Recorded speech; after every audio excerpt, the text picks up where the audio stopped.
ॐ अज्ञानतिमिरान्धस्य ज्ञानाञ्जनशलाकया चक्षुरुन्मिलितं येन तस्मै श्रीगुरुवे नमः। श्रीचैतन्यमनोभीष्टं स्थापितं येन भूतले स्वयं रूपकदा मह्यं ददाति स्वपदान्तिकं।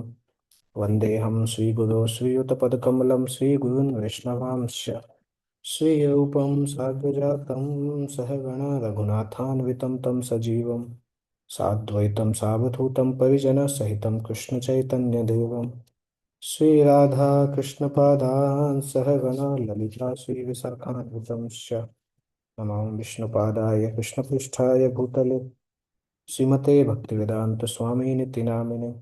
नमस्ते सारस्वते देवे गौरवाणी प्रचारिणे निर्विशेषशून्यवादी पाश्चात्यदेशतारिणे। जय श्री कृष्ण चैतन्य प्रभु नित्यानंद श्री अद्वैत गदाधर श्रीवासादि गौर भक्तवृंद। हरे कृष्ण कृष्ण कृष्ण हरे हरे हरे राम राम राम हरे हरे। ओके, सो आज हमें I just share the screen, we need to complete the chapter 19।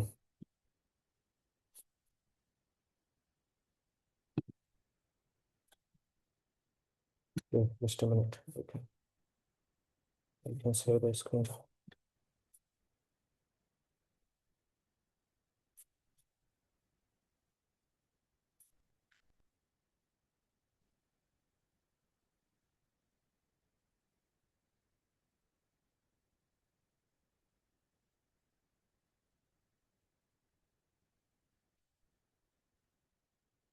या तो कल हमने यहाँ पे कंप्लीट किया था 36 नंबर श्लोक। 37 श्लोक से करेंगे। अतः पृच्छामि संसिद्धिं योगिनां परमं गुरुं पुरुषस्येह यत्कार्यं म्रियमाणस्य सर्वथा। अतः पृच्छामि संसिद्धिम, इसलिए मैं आपसे पूछ रहा हूँ समसिद्धि का मार्ग मतलब पूर्णता का मार्ग।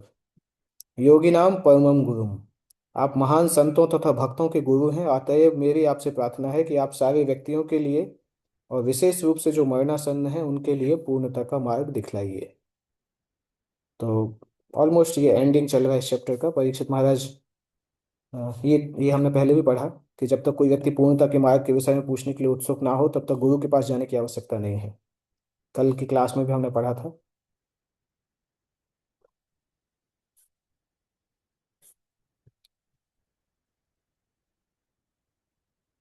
ओके, उसके बाद हाँ 38 तक हमने पढ़ लिया था एक्चुअली। 39 हमें करना है। नूनं भगवतो ब्रह्मन् गृहेषु गृहमेधिनां न लक्ष्यते ह्यवस्थानम् अपि गोदोहनं क्वचित्। इस श्लोक में श्री सुखदेव गोस्वामी की एग्जॉल्टेड स्थिति का वर्णन है कि सुखदेव गोस्वामी एक्चुअली इतने अनासक्त हैं कि वो गृहस्थ के घर पे उतनी ही देर के लिए जाते हैं जितनी देर में गाय दूही जाती है। अभी ये प्रश्न आता है कि उतनी देर के लिए क्यों जाते हैं। इस मतलब ये एक सेक्शन बोला जा रहा है, गाय दूहने में कोई बहुत ज़्यादा समय नहीं लगता है। तो ऐसा नहीं कि दूध के लालसा से वो ऐसे समय पे जाते हैं और उतने समय तक रहते हैं। उसका मुख्य कारण ये है कि श्री सुखदेव गोस्वामी उस बहाने से, दूध लेने के बहाने से जब गृहस्थ के घर में जाते हैं तो उसको आध्यात्मिक उपदेश देते हैं। तो रूपा जी तात्पर्य में ये चीज लिख रहे हैं। संन्यास आश्रम में संत तथा मुनि गृहस्थ के घर प्रातःकाल गौएं दुहते समय जाते हैं और अपने उदर पोषण के लिए कुछ दूध मांगते हैं। गाय का एक सेर दूध एक प्रौढ़ व्यक्ति के शरीर पोषण के लिए पर्याप्त है। सभी विटामिन उसमें रहते हैं। इसलिए कई संत हैं जो केवल निराहारी मतलब केवल दूध पी के रहते हैं, कोई अन्न ग्रहण नहीं करते हैं। और पहले के समय में ऐसा होता था, आजकल तो बहुत कठिन है गायों को रखना। गायों को रखना सिटीज में अलाउड भी नहीं है। मतलब इस तरह से है कि कुत्ते रख सकते हैं घर में परंतु गायों को नहीं रख सकते हैं। पहले वैदिक समय में गायों को अलाउ किया जाता था। देखिए लिखा है, गरीब से गरीब गृहस्थ भी कम से कम 10 गायें रखता था, रखता है मतलब सामान्य वैदिक समय में गाँव में। और प्रत्येक गाय कम से कम 12 से 20 क्वार्ट दूध देती है। इसलिए कोई भी साधुओं के लिए कुछ सेर दूध देने में कोई हिचक नहीं दिखाता। ये ये वैदिक कल्चर था। आजकल तो दूध दिखता ही नहीं है एक्चुअली। शुद्ध दूध जो है वो तो बहुत मुश्किल से मिलता है। जब तक हम खुद गाय को नहीं रखें या कोई प्रामाणिक गौशाला नहीं हो तब तक शुद्ध दूध बहुत मुश्किल है, चाहे कितने भी आप कितना भी पे करें। तो पहले ऐसा होता था कि गृहस्थ लोग जब भी सन्यासी आते थे, मुनि आते थे दूध की भिक्षा के लिए, तो उनको प्रदान करते थे। क्योंकि गृहस्थों का कर्तव्य है कि साधुओं के लिए और मुनियों का बच्चों के समान पालन करें। जैसे खुद के बच्चों का पालन करते हैं, इसी प्रकार से साधुओं का पालन करना चाहिए। इसलिए नहीं कि साधु लोग फ्री बैठे हैं, इसलिए क्योंकि वो एक बहुत महत्वपूर्ण कार्य में लगे रहते हैं। संसार को आध्यात्मिकता की याद दिलाने के लिए लगे रहते हैं, क्योंकि संसार में सामान्यतः कोई व्यक्ति अध्यात्म को स्वीकार करना नहीं चाहता है। इसलिए गृहस्थ लोग, ये साधुओं की जिम्मेदारी होती है कि उसको ट्रेन करें, लोगों को प्रशिक्षित करें कि अध्यात्म के बारे में वो विचार करें, आध्यात्मिक जीवन को जिए। और चूंकि साधुओं ने अपना पूरा जीवन उसी के लिए दिया है, इसलिए वो जीविकोपार्जन के लिए अलग से पैसा नहीं कमाते हैं। अगर बाहर नौकरी करेंगे तो फिर ये अध्यात्म का फुल टाइम कार्य नहीं हो पाता है। इसलिए फिर गृहस्थों की जिम्मेदारी बन जाती है कि बच्चों की भांति वो संतों और मुनियों का पालन करें। तो सुखदेव गोस्वामी इस तरह से अ, रुकते थे 5-10 मिनट किसी गृहस्थ के घर पे। ऐसे संत गृहस्थों के घरों में विरले ही देखे जाते हैं। इसीलिए महाराज परीक्षित ने उनसे प्रार्थना की कि जितनी जल्दी हो सके वे उपदेश दें। गृहस्थों को भी इतना बुद्धिमान तो होना ही चाहिए कि द्वार पर आए मुनि से कुछ दिव्य संदेश प्राप्त करें। गृहस्थ को संत से यह नहीं कहना चाहिए कि वो वे उस चीज के विषय में उपदेश दें जो बाजार में भी मिलता हो। संतों तथा गृहस्थों में पारस्परिक आदान प्रदान का ऐसा संबंध होना चाहिए। इस तरह से भागवतम में एक्चुअली अगर हम थीमेटिकली देखें तो कितने सारे इंस्ट्रक्शंस सिंपल सिंपल श्लोकों के तात्पर्य में प्रभुपाद जी ने लिखे हैं। जैसे इस पूरे तात्पर्य में गृहस्थों का स्पेसिफिक उपदेश दिया गया है कि साधुओं को मेंटेन करना गृहस्थों का अ, कर्तव्य होता है। गृहस्थों को उस कर्तव्य का पालन करना चाहिए। ये साधु, ये उनका ड्यूटी है कि जो रिनाउंस्ड ऑर्डर में है, जो पैसे नहीं कमा रहे हैं, उनको हम पालन करें। और साधुओं को भी ऐसा नहीं सोचना चाहिए कि देखो हम तो कुछ नहीं कर रहे तो हम गृहस्थों पे डिपेंड रहें। साधुओं को भगवान पे डिपेंड रहना चाहिए और भगवान गृहस्थों को इंस्पायर करेंगे। अगर साधु ही गृहस्थों पे डिपेंड रहता है कि नहीं नहीं, अगर वो नहीं होंगे तो कैसे चलेगा, वो डोनेशन नहीं देंगे तो कैसे चलेगा, तो वो साधु के लिए अच्छा नहीं है। उसको कृष्ण पे आश्रित होना चाहिए। ऑब्वियसली कृष्ण किसी को इंस्पायर करके पैसा भेजेंगे, परंतु हमें साधु को ऐसा नहीं है कि उसके लिए चापलूसी करेंगे। चापलूसी इन द सेंस स्टैंडर्ड्स को कॉम्प्रोमाइज करना, वो सब ठीक नहीं है। ओके। सुत उवाच एवमाभासितः पृष्ठः शराज्ञा श्लक्ष्णया गिरा प्रत्यभासत धर्मज्ञो भगवान बादरायणिः।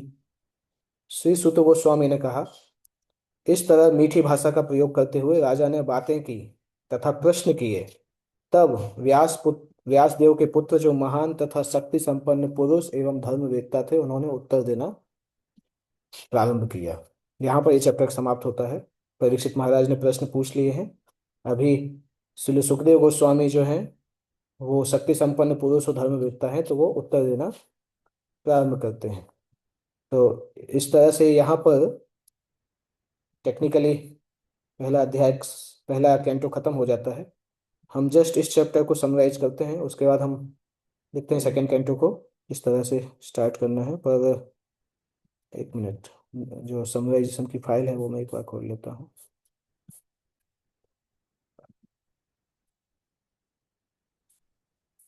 ओके।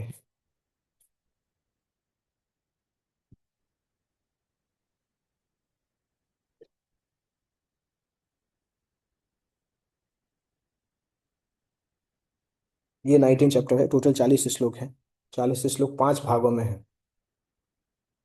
शुरू में हमने देखा था कि परीक्षित महाराज रिग्रेट करते हैं। जैसे ही सामयिक ऋषि के आश्रम से बाहर आके अपने महल की तरफ जाने वाले होते हैं, तो परीक्षित महाराज को ध्यान आ जाता है। वहां पे हमने एक चीज देखी थी, इंपॉर्टेंट चीज। प्रभुपाद जी लिखते हैं, repentance comes in the heart of a sincere devotee. तो ऐसा ऐसा जरूरी नहीं कि भक्त कोई गलती नहीं करेगा, परंतु ये है कि अगर भक्त गलती करेगा तो भगवान उसके हृदय में जो है ना, बाद में पश्चाताप लेके आते हैं। और वो पश्चाताप की अग्नि में भक्त शुद्ध हो जाता है। ऐसा नहीं कि वो बार बार वो करता रहे और फिर पश्चाताप का बहाना बनाता रहे या थोड़ा रो ले, क्योंकि मगरमच्छ के आंसू जैसे नहीं होते हैं वो। अगर भक्त वास्तविकता में पश्चाताप करता है तो धीरे धीरे वो उस गलत आदत से या उस मिस्टेक से बाहर आ जाता है भगवान की कृपा से, अगर वो वास्तविकता में पश्चाताप करता है तो। तो परीक्षित महाराज जैसे ही निकले वहां से, उसी तरह उसी समय जो उनके हृदय में आने लगा कि मैंने कुछ तो गलत कर दिया है। परीक्षित महाराज तुरंत स्वीकार करते हैं गलती को। इवन ये भी बोलते हैं कि मुझे, मेरे साथ कुछ गलत हो जाए, परंतु मेरी प्रजा के साथ कुछ नहीं हो, मेरे कर्मों का फल ऐसा नहीं हो कि मेरे डिपेंडेंट्स के ऊपर हो। इस तरह से परीक्षित महाराज प्रार्थना करते हैं। वो हमने देखा था इस चैप्टर के बिगिनिंग में, और उससे हमने भक्त का स्वभाव भी देखा था। भक्त भक्त और मिश्रित भक्त, शुद्ध भक्त और मिश्रित भक्त के बीच में हमने देखा था। यहाँ पे परीक्षित महाराज को सांप मिलता है तो परीक्षित महाराज स्वयं उसको अपने ऊपर ले लेते हैं। अभी तक उनको पता भी नहीं चला है कि सांप मिला है, परंतु वो सोचते हैं कि मुझे ही सांप मिले, बाकी और किसी को नहीं हो।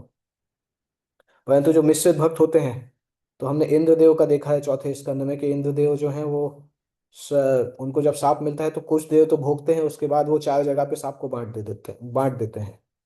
पर परीक्षित महाराज ने ऐसा नहीं किया कि मैं अपनी प्रजा को सांप बांट देता हूँ, मुझे जरूरत नहीं है। क्योंकि शुद्ध भक्त उसको स्वीकार करता है, गलती को रिपेंट करने के लिए तैयार होता है, पनिशमेंट के लिए भी तैयार होता है। चौथे श्लोक में हमने पढ़ा था कि ये जो सांप था ये वास्तविकता में ब्लेसिंग्स इन डिस्गाइज, एक आशीर्वाद के समान था। और इसके कारण क्या होगा कि परीक्षित महाराज को संसार की वस्तुओं से वैराग्य मिल जाएगा, और भगवान मुकुंद के चरणों में परीक्षित महाराज ध्यान करेंगे विदाउट ईटिंग, बिना कुछ स्वीकार किए। और जब परीक्षित महाराज इस प्रकार से विचार करके गंगा के तट पर आकर बैठते हैं, तो ब्रह्मांड के सारे ऋषि मुनि थिंकर्स वहाँ पे आते हैं। उनका वर्णन हमने देखा था, एक एक ऋषि के बारे में प्रभुपाद जी ने एक एक दो दो पैराग्राफ लिखे थे, और राजा उनको रिसीव करते हैं। उस समय हमने देखा था कि जब कोई साधु आते हैं हमारे पास तो रिसीव कैसे करना चाहिए, वो सिद्धांत हमने वहाँ पे देखे थे। हमने देखे थे एक तो स्वीट अच्छे से बोलकर, उनको कुछ आसन प्रदान करके, एटलीस्ट जल प्रदान करके, अगर भोजन है तो भोजन प्रदान कर सकते हैं, परंतु एटलीस्ट जल, बैठने का आसन और स्वीट वर्ड्स ये तो कोई भी कर सकता है। और साधु लोग जो आए थे वो भी जानते थे कि परीक्षित महाराज इतने ऊंचे भक्त हैं तो कुछ ना कुछ भगवत कथा होने वाली है। परीक्षित ने उनको अच्छे से रिसीव किया और अपने आप को सौभाग्यशाली समझा कि उनको ऐसे साधुओं का संग मिला। और फिर परीक्षित महाराज अभी तो समझ गए थे, समझ इन द सेंस उस चीज को इंटरनलाइज कर लिया था, तो बोलते हैं कि एक्चुअली उस ब्राह्मण का जो सांप है वो सांप नहीं है, वो भगवान भगवान की कृपा है, कि भगवान चाहते हैं कि मैं संसार से वाइंड अप कर लूँ जल्दी। और फिर परीक्षित महाराज सुनना चाहते हैं भगवान के बारे में। ये प्रार्थना हमने पढ़ी थी, पुनश्च भूयाद भगवती अनंते रति प्रसंगस्य तदाश्रयेषु महत्सु याम याम उपयामि सृष्टि मैत्रस्तु सर्वत्र नमो द्विजेभ्यः। परीक्षित महाराज बोलते हैं महत्सु याम याम उपयामि सृष्टि, जिस तरह की कोई सृष्टि में मेरा जन्म हो कोई समस्या नहीं है, मैं केवल ये चाहता हूँ कि भगवान के प्रति आसक्ति रहे, भगवान के भक्तों के संग में आसक्ति रहे, भक्तों को प्रेम हो, भक्तों के साथ प्रेम हो, और सारे जीवों के साथ मैत्री हो। अगर ये रहे तो मैं संसार में कहीं भी किसी भी जन्म में कहीं भी जा सकता हूँ। जब हम इसको डिस्कस कर रहे थे तब हमने प्रहलाद की प्रार्थना भी डिस्कस की थी, जो प्रहलाद महाराज ने 5वें श्लोक में की है। स्वस्त्यस्तु विश्वस्य खलः प्रसीदतां ध्यायन्तु भूतानि शिवं मिथो धिया मनश्च भद्रं भजता दधोक्षजे अहेतुके। लास्ट लाइन, आवेश्यतां नो रतिरप्य हेतुकी। प्रहलाद महाराज भी बताते हैं कि संसार के सारे खल जो है वो शांत हो जाएं, और सभी भगवत भक्ति से खुश रहें और अपने हृदय को संपूर्ण करके विश्व को शांति प्रदान करें। ये प्रार्थना हमने पढ़ी थी, आइडियल भक्त की क्या प्रार्थनाएं होती हैं। उसके बाद 17 to 18 वर्ष में हमने परीक्षित महाराज की ग्लोरीज के बारे में पढ़ा था, और देवता किस प्रकार से परीक्षित महाराज की प्रशंसा करते हैं। ऋषि मुनि जो हैं वो भी परीक्षित महाराज के डिसीजंस को स्वीकार करते हैं और वहाँ पे रहना चाहते हैं जब तक परीक्षित महाराज का ये चल रहा है, 7 दिन का पीरियड चल रहा है, क्योंकि वो परीक्षित महाराज को भगवत धाम जाने देखना चाहते थे, इसलिए ऋषि मुनि वहाँ पे रहते हैं। फिर परीक्षित महाराज उन ऋषि मुनियों से प्रश्न करते हैं कि उसकी ड्यूटी, दो प्रश्न, इमीडिएट ड्यूटी और म्रियमाणस्य, at the time of death क्या ड्यूटी रहती है। उनके बीच में जब पूरी तरह से सहमति नहीं मिल पाती है, तब फिर सुखदेव गोस्वामी वहां पे आते हैं। सब क्योंकि सब ऋषि मुनि कुछ कुछ अलग अलग बता रहे थे, तो सुखदेव गोस्वामी वहां पे आते हैं। सुखदेव गोस्वामी के बॉडीली फीचर्स को हमने वर्णन किया था। और फिर सुखदेव गोस्वामी के ब्रह्म तेज इतना ज्यादा होता है कि सारे ऋषि मुनि खड़े हो जाते हैं उनको सम्मान करने के लिए, इंक्लूडिंग उनके पिताजी और उनके पिता के गुरु जी सभी खड़े हो जाते हैं। फिर परीक्षित महाराज सुखदेव गोस्वामी के सामने सिर झुका के, ये श्लोक हमने पढ़ा था, ये शाम संस्मरणात् पुण्य पुंसाम, कल की क्लास में, कि आपके स्मरण से ही लोग शुद्ध हो जाते हैं, तो फिर दर्शन, स्पर्श, पाद संज और आसन प्रदान करना तो और भी ऊंची वस्तु है। और जिस प्रकार से नास्तिक व्यक्ति भगवान के सामने खड़ा नहीं रह सकता, उसी तरह से पापों के, मनुष्यों के जो पाप हैं वो आपकी प्रेजेंस में पूरी तरह से खत्म हो जाते हैं। साथ साथ किस प्रकार से भगवान पांडवों के लिए अत्यंत कृपालु हैं। फिर परीक्षित महाराज सेम दो प्रश्न जो है सुखदेव गोस्वामी से करते हैं, और स्पेशली पूछते भी हैं कि क्या सुनना चाहिए, क्या जप करना चाहिए, क्या करना चाहिए, क्या नहीं करना चाहिए, ये दोनों चीज बताइए। ब्रूहि यद वा विपर्ययम, क्या सुनना चाहिए, क्या नहीं सुनना चाहिए, क्या जप करना चाहिए, क्या नहीं जप करना चाहिए, क्या करना चाहिए, क्या नहीं करना चाहिए, किसका स्मरण करना चाहिए, किसका स्मरण नहीं करना चाहिए, किसका भजन करना चाहिए, किसका भजन नहीं करना चाहिए। विपर्ययम मतलब विपरीत। तो ये प्रश्न पूछते हैं, और फिर सुखदेव गोस्वामी प्रारंभ करते हैं। इस तरह से पहला स्कंद इसमें भागवत में समाप्त होता है। दूसरा स्कंद जो है, सुखदेव गोस्वामी जब उत्तर देना प्रारंभ करते हैं, तो सुखदेव गोस्वामी वहां से स्टार्ट करते हैं कि परीक्षित महाराज का प्रश्न कितना ग्लोरियस है। वहां से सुखदेव गोस्वामी स्टार्ट करते हैं। Just a minute, I can open that. हम जस्ट सिनॉप्सिस देखेंगे उसका। नेक्स्ट क्लास से हम उसको स्टार्ट करेंगे, सेकंड कैंटो को। एक मिनट में वो फाइल खोल के फिर हिंदी बुक्स, कैंटो टू।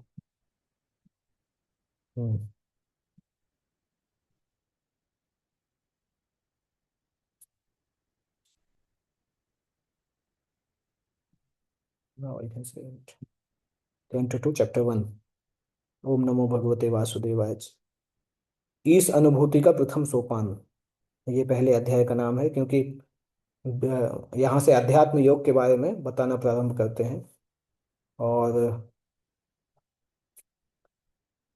इस स्तवन से स्टार्ट होता है, ओम नमो भगवते वासुदेवाय श्लोक से भगवान वासुदेव को नमन करना।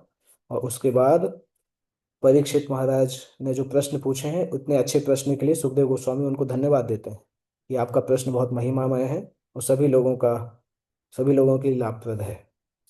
उसके बाद फिर सुखदेव गोस्वामी डायरेक्टली अध्यात्म के बारे में बताते हैं। सबसे पहले उत्तर बताते हैं क्या सुनना चाहिए। तो जो पहले बताया जा रहा है इस श्लोक में, 2 नंबर श्लोक में, वो वर्णन है कि ऐसी बहुत सारी चीजें हैं जो लोग सुनते हैं, परंतु जो वास्तविकता में सुनने लायक नहीं है। तो पहले क्या नहीं सुनना चाहिए उसके बारे में बताते हैं, और किस तरह से लोग समय वेस्ट करते हैं उसके बारे में बताते हैं। ऐसे लोग जो भौतिकता में ग्रस्त हैं, उनके उनके मिजरीज के बारे में बताते हैं। उसके बाद फिर बताते हैं तस्मात् सर्वात्मना राजन। अच्छा, बहुत अच्छा चैप्टर है, पहला, दूसरा, तीसरा, तीनों में श्री सुखदेव गोस्वामी बहुत डिटेल में वर्णन करते हैं इन वस्तुओं का। तो कल हम इसको स्टार्ट करेंगे पहले श्लोक से। आज का क्लास यहाँ पे एंड करते हैं। और मुझे भी एक्चुअली ट्रैवलिंग करना है कुछ देर में, तो आज प्रश्न स्वीकार नहीं करेंगे। नेक्स्ट क्लास में हम, आप लोग क्वेश्चन लिख सकते हैं, और इवन व्हाट्सएप मैसेज में भी भेज सकते हैं उसी ग्रुप के अंदर। आपका प्रश्न वॉइस मैसेज या व्हाट्सएप मैसेज, वो उसको रिप्लाई कर सकते हैं, या फिर नेक्स्ट टाइम जब हम मिलते हैं तब हम उसको रिप्लाई कर सकते हैं। ओके। श्रीमद् भागवतम की जय, जगत गुरु श्रील प्रभुपाद की जय। निताई गौर प्रेमानंदे, हरि हरि बोल।